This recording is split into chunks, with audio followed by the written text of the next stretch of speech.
So ngayon mga boss, ang gagawin natin, magre-realign tayo ngayon ng signal. May nagpapayo sa atin, hindi raw niya mahanapan ng signal dahil wala raw siyang compass. At ayan mga boss, napakataas ng pagkalagay niya. Mabuti na lang mayroon na tayong ginawang ladder. Ayan, bagong ating ladder. At dito, dalawang pako lang ang ginamit na maliliit na pako. Ganoon din sa mga tornilyo, mali ang pagkakalagay ng mga tornilyo. Yan, kaya nahirapan siya makasagap ng signal.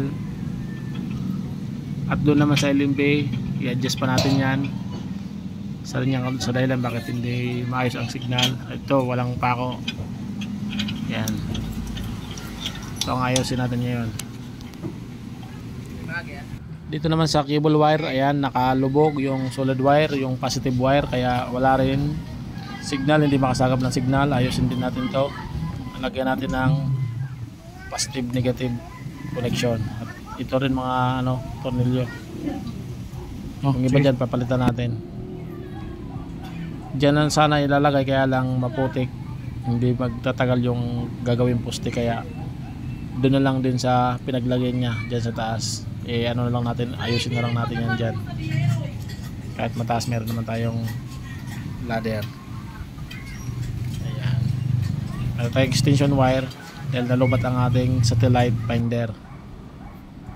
Ayan, napakataas mga boss. May nasagap na tayong signal. At dito sa pagkakonek, ayan, okay naman, pinakabit ko sa kasama ko. Kaya rin yan, walang display na signal sa TV dahil hindi naka EB, audio, video. At yung receiver, dalawang ilaw, dapat dyan isa lang. Dahil kapag dalawang ilaw, yellow, green at red, yung ibig sabihin yan, naka-off ang box receiver. Kailangan i-open pa yung signal. Pero nakakonect na yung nga tubo sa TV, no? Ayan, makikita natin ito dyan ang EB, audio, video. Ito. Nasa taas, press natin yan. Yan, AB. Tapos okay. Dito sa box, press naman natin ang power. Ayan, naka-off yan pag dalawa ang ilaw. Ayan. Yung green na yan, ibig sabihin yan, meron na signal at naka-open na ang box receiver. Ayan. Ito ang ipipress mo para sa input o kaya source. Para makita mo ang EB, audio, video.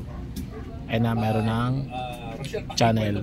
Yan lang po mga boss, maraming salamat sa panonood sa ating video. Ayan, yung ating ginawang ladders, kinakarga na ng ating kasama.